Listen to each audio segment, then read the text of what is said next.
Welcome back to Become a Calm Mama. I'm your host, I'm Darlene Childress. I'm a life and parenting coach. And on today's episode, I want to talk about having a good summer with your kids, like how to create a good summer vibe with your family.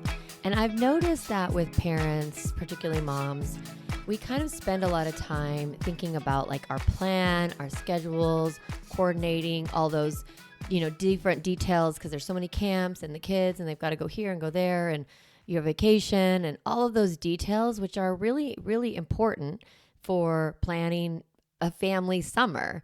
And at the same time, we sometimes forget that there are other things that help make a good summer, particularly how we think and feel about summer, about spending time with our kids, about being with our families.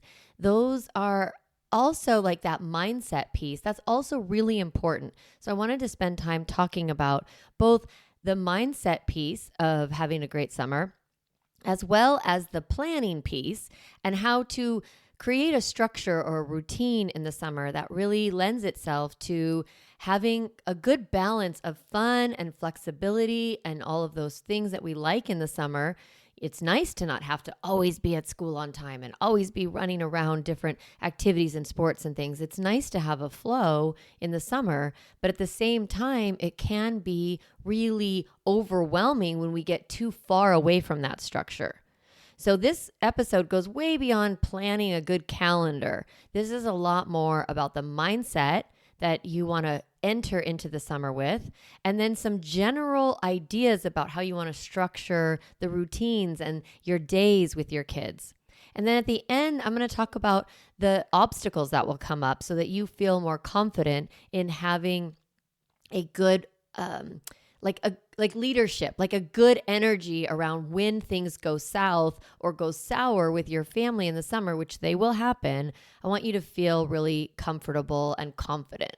So that's what we're talking about today: summer mindset, summer plan, and summer confidence. Now, I wanted to get this episode out to you because I know that this is the time of year when moms are like putting on those finishing touches, right?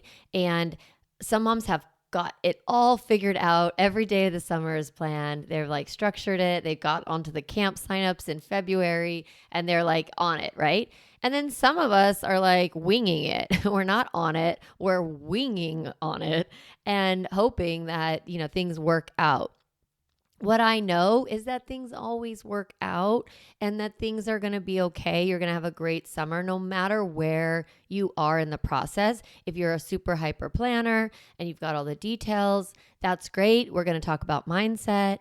And for those of you who are still kind of piecing it together and you like to have a flow, that's great. That's wonderful. We're going to talk about mindset as well as kind of creating a foundational structure. What I want for you is that when you go back to school, when your kids go back to school in August, I want you to be able to look back at this summer and be thinking, that was fun. I enjoyed that. That was a good summer. I liked that. I don't want you to get to the finish line of the end of the summer burned out, overwhelmed, frustrated, angry, resentful. You may have some of those feelings because the summer is a long haul, especially if you don't have great childcare. If you are the primary child provider, for your kids, that's a lot of time with your kids. And so I want to normalize that you are going to feel tired. It's a heavy lift this summer, and it does take a toll on us. But you can also get to the end of the summer feeling really joyful and present and having had a good time and having had those good memories.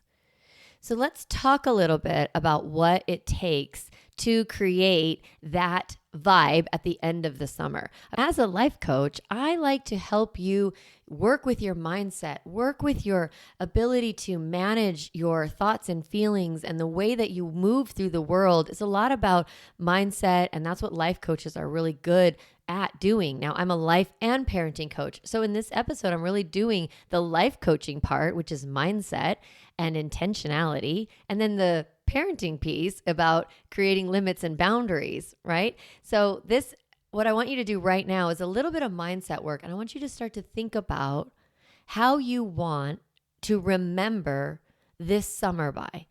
When you think back to this summer, what do you want to feel about it? What do you want your thoughts to be? And I know it's kind of funny to be thinking like, I can't think in advance what I want to be thinking. Yes, you can. You can pre-decide how you want to reflect on an event.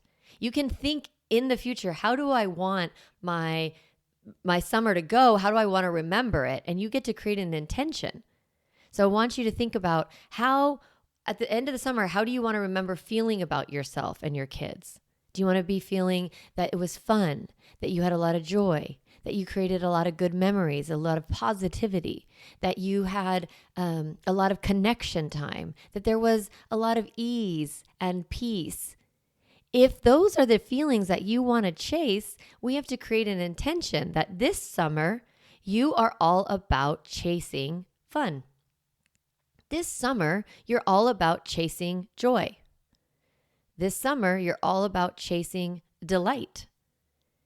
That's how mindset works. I think of it like chasing a feeling. That's how I do it. In all of my life, actually, I think about how do I want to remember this experience, or what do I want to have the feelings that I want to have during the experience? What are those feelings?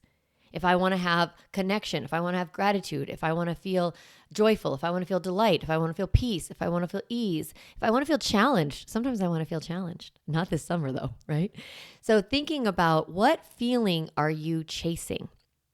What do you want your memories of the summer to, the tone of them? Like, do you want it to be a feeling of joy? That's the thing that comes up for me the most when I think about spending time with my kids and spending time with my family. I want to look back at the time and remember feeling joyful. But you can also, I think of it, fun is really important to me. One time somebody responded to one of my posts and they said, do you think fun is a feeling? Like, they challenged me a little bit. And I was like, do I? And I realized, yeah, I do. I think of that feeling of delight, that little buzz of joy and laughter and all of that as fun. And I love feeling fun. I love having fun. And the feelings that come with fun are delight and joy and ease.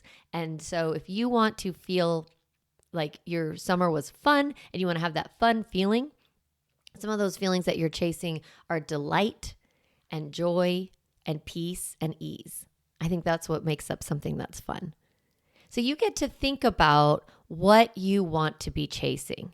Now, how mindset works is that whatever our feeling is, it comes because of the thoughts we have. So if you want to feel joyful, if you want to feel delight, if you want to feel peace, the thoughts that you have are important because the thoughts help you feel the feelings that you want. That's the basic theory around mindset work, is that your thoughts create your feelings. So we have this thing called summer, or spending a lot of time with our kids. That's just a fact, right? It's summer. But how we think about summertime, how we think about time with our kids, how we think about open-ended time gives us that feeling. So if you look at summer and you feel dread, probably some of the thoughts you have is, this isn't going to be fun. This is going to be hard. I don't like spending this much time with my kids. My kids are really hard. I don't know what we're going to do. My kids don't know how to entertain themselves. You may have a lot of negative thoughts going into the summer, and then that's why you might be feeling those negative feelings. So you get to kind of shift around and try out new thoughts.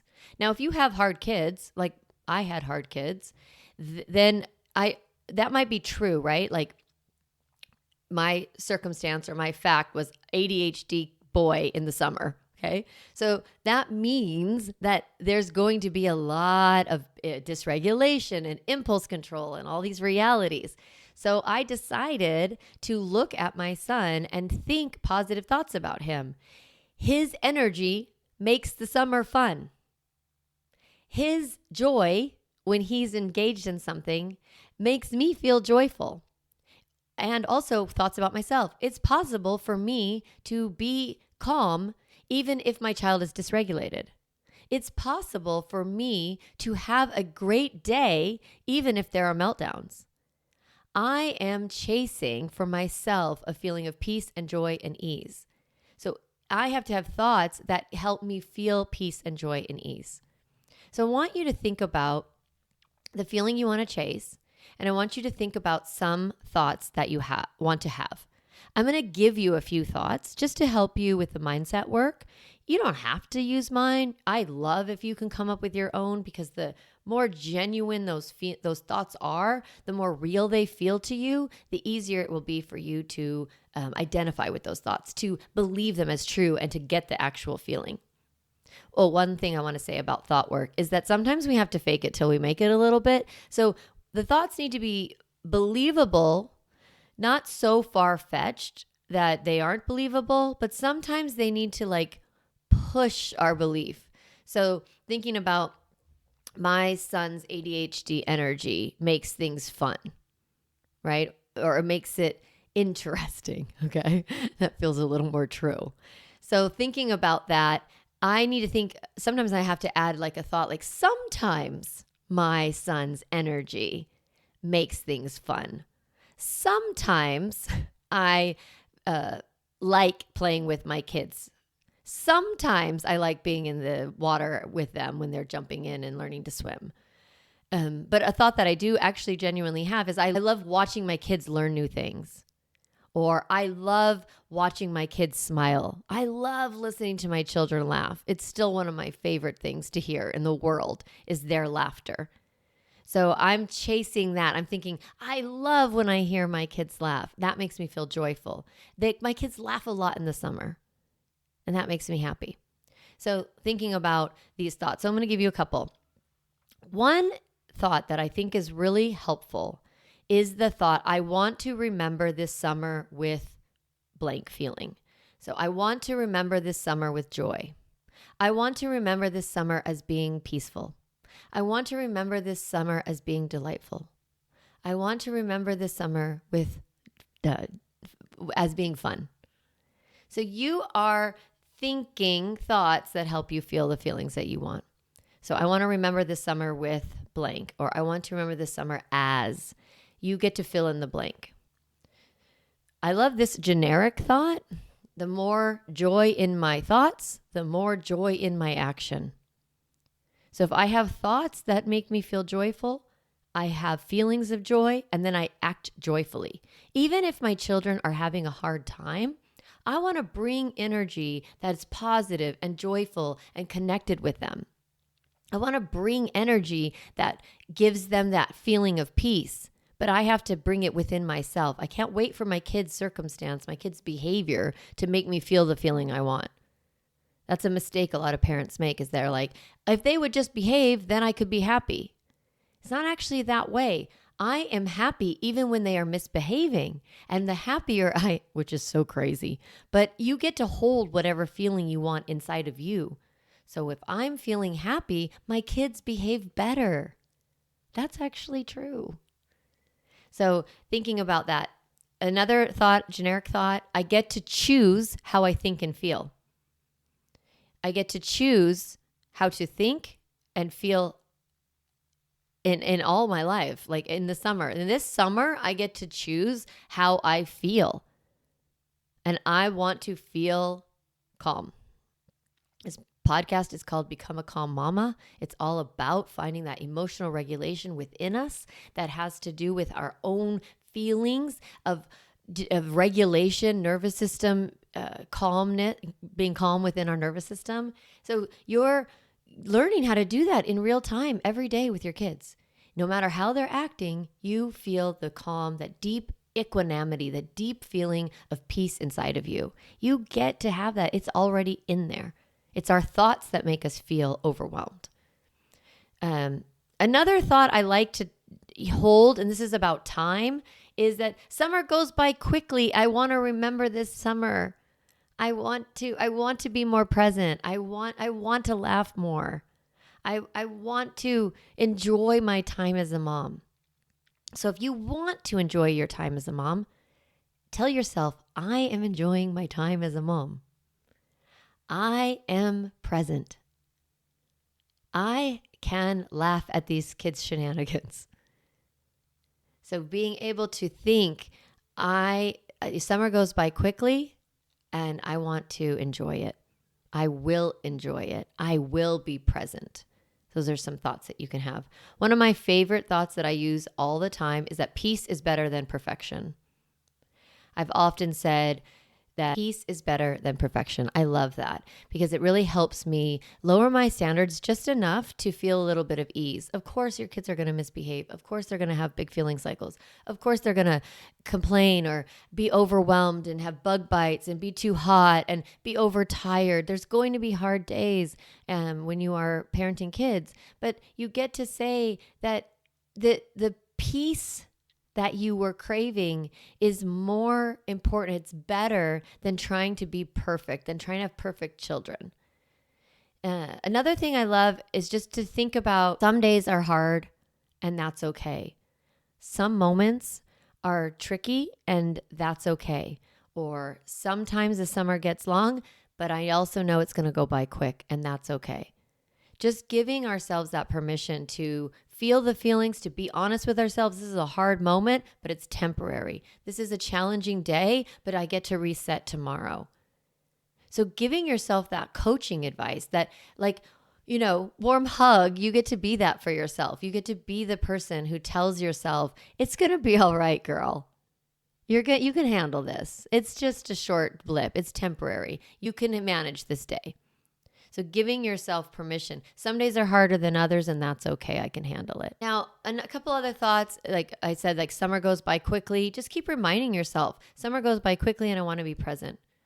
Another thought that I think is really useful is that we can do simple things to make good memories. A lot of times parents will think they have to have extravagant, over-the-top events for their children in order for their children to be happy or for their children to enjoy the summer. And that's just not true. You can have the most simple moment of playing a game of cards, playing Uno, playing like 4 hours of Monopoly. That's what the summer is for. Lounging around, having a popsicle, having it drip all over your child's chest. And just being present in that moment. And that is enough.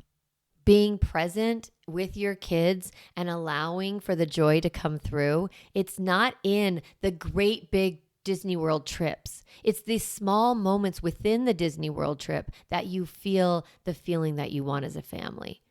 So you can get that in the most simple ways, going to the park, playing on the swings, going for a walk slowly, looking at the clouds. My mom was such a sweet mom in that way. She would lay down a blanket and we would just stare at the clouds and find animals in the clouds. And we would walk a lot because she never drove a car. So we had to walk all the time, which was terrible for me as a child because I did not like it. But at the same time, we had a lot of time to just sit and be playful and be silly. Not sit, but walk and hold hands and talk.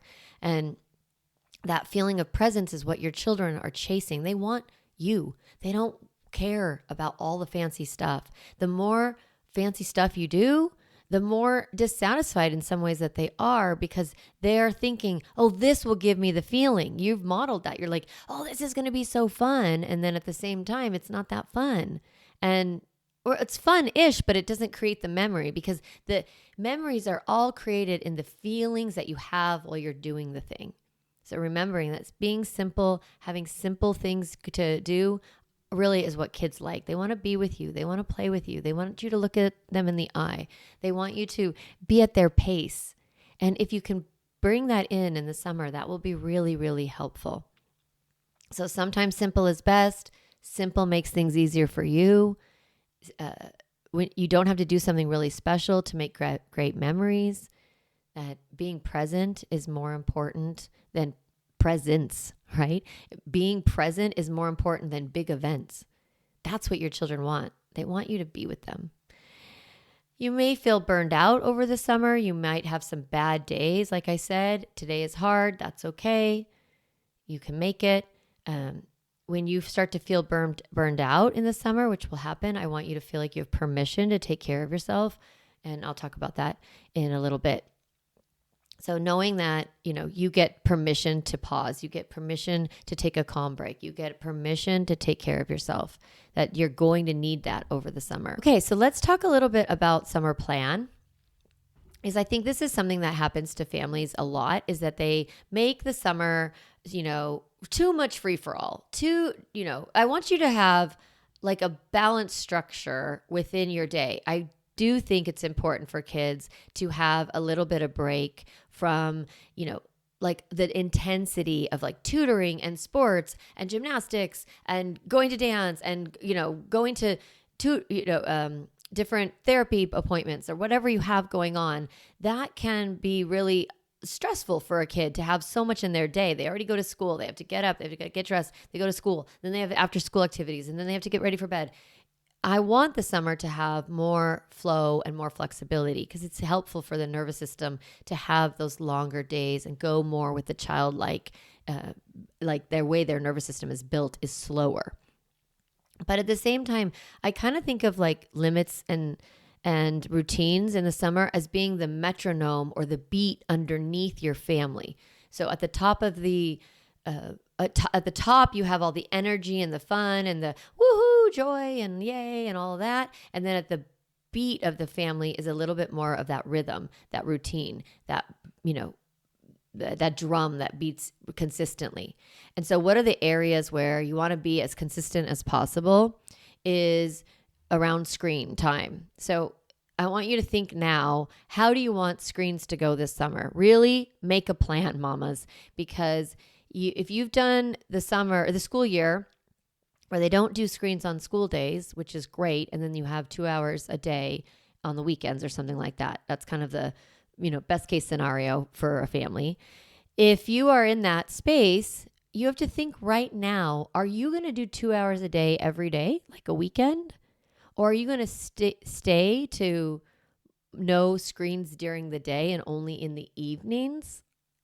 Or what? Like, you probably want me to tell you the best practice for screens. And really, I don't know how overwhelmed you are as a mom. I don't know how busy you are. I don't know what your kids have going on.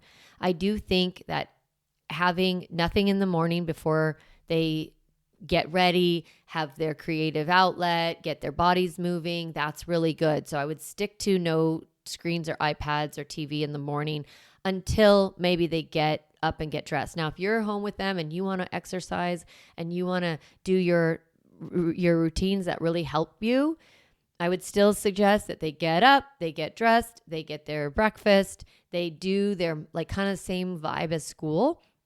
And then if you want to have them watch TV for an hour while you do your morning stuff, that's fine. Just build that into the routine. Let them know that they can have the screen as long as they're dressed, they've eaten some breakfast, they've been outside, they've cleaned up their room, whatever the things are. And then you do all that, you turn it on. And then you go do your exercise or your work or whatever you have to do. If you're taking your kids to camp, I would recommend not having screens in the morning because it's just so hard to get them off of it. It's not worth the meltdown. So being able to keep that same rhythm. Now, I know for me, when I had my kids at home, they didn't do camps every day. They did camp some days and some days they didn't. Some weeks they did, weeks they didn't. So I would have like a TV or movie afternoon, but I would decide in the morning if I was going to do that. So in general, my kids assumed they would not get screens Monday through Friday during the summer, during the regular days of the week. Okay. Not weekends. Weekends I kept to the same kind of schedule because that was like work for my partner and I. So I want you just to think, what is your plan? Now, I also want to give you permission to change your plan every day. Like you can have a structure that's in place. And you can also say, normally I say that you guys can watch, a television program while I do my exercises, but I'm not doing exercise today. So we're not doing that. Now you might have big feelings. You said, you promised. You get to say, I know, but I didn't promise. But yes, you can be disappointed. It's okay to be frustrated. It's okay to think you're going to have something and not have it and get upset. That makes perfect sense. So let them have their emotion if you change the plan. So screens is really important to know what your plans are. Sweets. Decide now. Are you going to have one sweet treat today? Are you going to have a sweet treat only when you guys are out, not at the house, or whatever it is? Now, some families don't have a lot of problems with sweets, but if you have a kid like I did, particularly a kid with ADHD, they really crave that sugar. They really want that dopamine kick from the sugar. That's like sugar, sugar, sugar, sugar, TV, TV, play date, play date. That was my song I made up about him. Sugar, sugar, sugar, sugar, TV, TV, play date. So he would crave sweets. And so I had to create a system where I would say, we're only going to have one sweet a day. Once we have it, it's over. Or some weeks, if I felt like it was really out of bounds, I'd say, you know what? We're not having any today. We're going to save all of our sweets for the weekend. Or we know we're going to the beach with so-and-so, or the lake or the pool or whatever we're doing. So I'm going to save treats for that day. I want you to feel like you get to set boundaries and that you can be inconsistent. But if you say yes or if you say no, that's when you need to be consistent. So you can change your rules every day if you want. It will be confusing for your kids. But if you do want to flow that way, be sure to hold them to the boundary that you've set. Whatever limit you set, pay attention to that and follow through. The other things that come up are sleep. Are you going to keep to the same schedule? I recommend you do. Even if you shift it a little bit because the sun goes down so late, if you shift it 30 minutes or 40 minutes, that's fine. But then just be consistent with that new time. It is really hard for kids if you have them stay up till 10, 10:30, multiple nights. You are going to have a lot of meltdowns the next day or the day after. That's fine. You can handle meltdowns. It's not a big deal. I don't want you to be too strict about it. If you're having a barbecue or you're at a party or it's 4th of July and you want to keep your kids up a little bit, that's fine. It's not that big of a deal. You might have a little rough day, early bed the next night, and then get back to the routine. So have that flow. Have that flexibility, but at the same time, try to keep the same rhythm so that your kids feel like they know what to expect and their bodies really get used to a certain rhythm. And it's important to keep that. Otherwise, they get overtired and then they won't fall asleep at all, which is super annoying. The other things that come up is like chores. So I like to always connect the chores that you want them to do to an event, like before camp or before dinner or before bed. So when you're in a transition between an event, that you put in their tasks in that time. That's the easiest way to get kids to do the things that you want them to do. We'll leave for the beach once these trash cans are brought back inside. Or we'll leave for the beach once all the socks and shoes are put away. We will go to the pool today as long as everybody puts their laundry away by 11 a.m. So you get to set those limits as you want and be able to tell your kids, hey, this is the boundary. We have to clean up in order to go do this fun thing. Or I'll read to you tonight as long as all your Legos are cleaned up from the floor. Whatever the thing is that you want to get them to do, connect it to something else and it will be easier for you. So in general, I am suggesting that you try to stick to a rhythm. So think about your days. I like to think about an ideal day. Like my kids get up, I would just straight put swimsuits on my kids. Like they would just get up and put swimsuits on. I had boys, so it was a little bit easier because I didn't have to worry about the wetness. But thinking like, okay, get up, get your swimsuit on. We would put sunblock on, have breakfast. Like I just get the day ready like I would on a school day. And then if we were going to camp or going to the pool or going to the beach or going to a friend's house or just staying home, I knew they were kind of ready and they could be in and out and that kind of thing. So I just kept to the same rhythm. I kept to the same screen rhythm. When my boys got a little older, I did add more screens, and I've done episode on doing a digital detox over the summer, which I had to do because we got way out of bounds with too much screen time. I gave my youngest the ability to play video games at 10 years old, and it was too young for him. I waited till the older was 12, and 12 was about right for that one, and I split the difference, and 10 was too young. So we had to do a big digital detox where we didn't do any screens at all for 3 weeks in the summer. I highly recommend it because there's fun stuff to do in the summer and it's a great time to do it. But anyway, don't feel like you have to. But I'm just saying having The routine is really important, and keeping to some structure will help you feel more confident and have them understand what's expected.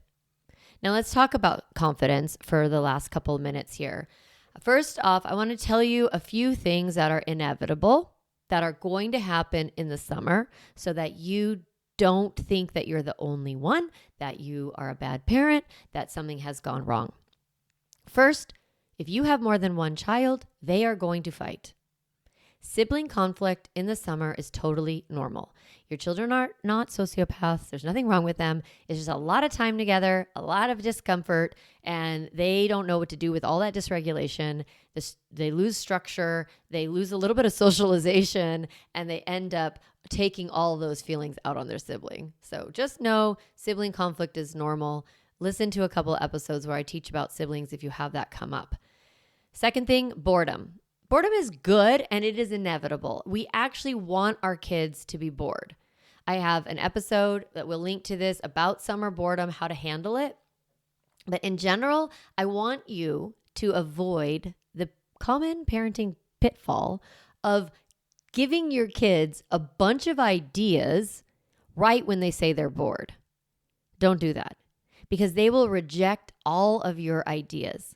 So what I want you to do when they say that they're bored is say, yeah, that makes sense. Sometimes life is boring. Sometimes summer is boring. That's okay. I'm sure you're going to figure it out. Then let them get through the feeling, the discomfort, until they almost become desperate. Then you can say, I have some ideas, but only if you're open to them. Let me know if you want me to give you some ideas. So I don't want you to think of yourself as the camp counselor. I don't want you to think of yourself as it being your job to make your kids happy, to make your kids have fun. You're not. It's their job. That's their work. Play is their work. Next week, we have an episode with a play expert, and she's going to talk about how to bring more play in our families and in our parenting. But I want you to know your child, their job is to figure out how to play. That is their work. So let them do it, and you can give some ideas.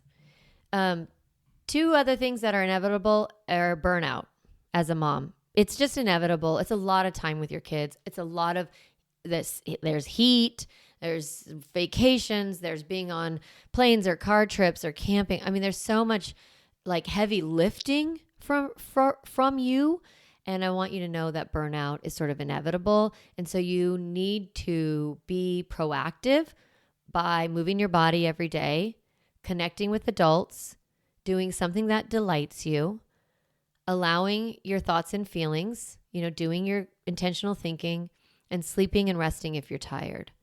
I've said all this about screens, but I do want you to know you have permission at any point in the summer to put a movie on.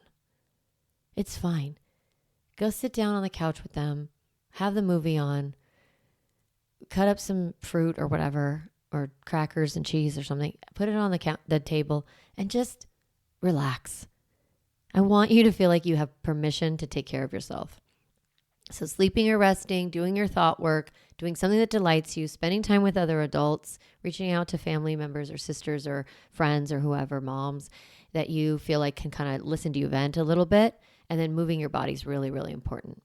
The last thing that's inevitable, mamas, is grumpy moods. Your kids are going to have times when they don't like the event you've planned. They don't want to go to the beach. They don't want to go to the pool. This is dumb. This is boring. They're going to have times when they are not into it. And you get to be flexible. You don't have to push an agenda forward just because you've made a plan with a friend or because you've made a plan. You can pivot if you really feel like everyone is not up for it. Just because you have it on the calendar doesn't mean you have to do it. So you can pivot. You can realize like, this isn't going to go well. This isn't going to work for my family today. I need to reset and, figure out a new plan. Or you can push through. I also want you to know it's okay if your kid is grumpy. It's okay to take a kid to the pool who doesn't want to go to the pool and let them be whiny and cryy and, you're just being compassionate. I hear you. I know. That's okay. I know you're upset. You can handle it. We're still going to go. I bet you could figure out a good way to make this work for you. Yeah, let me know. Let me know if you need an extra hug or, Do you need a popsicle? Like, you can just kind of move the moment forward by being compassionate, but also holding them to the plan. So I kind of want you to feel like trust your intuition, and sometimes it's okay to pivot, decide that's not going to work out. And then other times you get to push your kids through it and let them build a little bit of emotional resilience. That's how emotional resilience happens, is when they have their big feelings and they process those emotions and they get to the other side. That's how they get stronger. That's their emotional resilience muscle. Okay. I really hope you enjoyed this episode. I went a little bit long, but I know that I wanted to do it all at one time so that you could get one episode about summer, get your mindset ready, get your screen plan or whatever, your sweets plan, your sleep plan ready, and then know that those obstacles are going to come and you are feeling equipped and ready for those instead of feeling overwhelmed when they happen. Okay, I hope you have a really lovely summer. Please listen next week because we're going to talk about play and talk about how to bring more playfulness in your family. So you're going to love that episode. And I also plan to do a little bit of self-care in the summer series. So be on the lookout for that. That'll happen in July.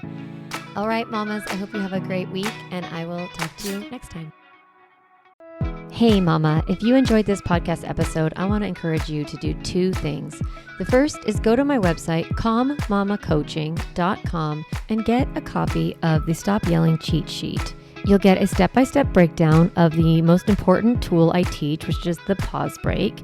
And you'll also get 40 ideas to reset your body and balance your nervous system so you don't have to yell at your kids. You can get a copy of that, again, at my website, calmmamacoaching.com/stop yelling. The other thing I'd love for you to do is go to Apple Podcasts and rate and review this podcast so that other moms can discover empowering and helpful, practical parenting strategies just like you did today. Thanks so much for listening to the podcast. It means a lot to be in your ear every week and to support you on your parenting journey.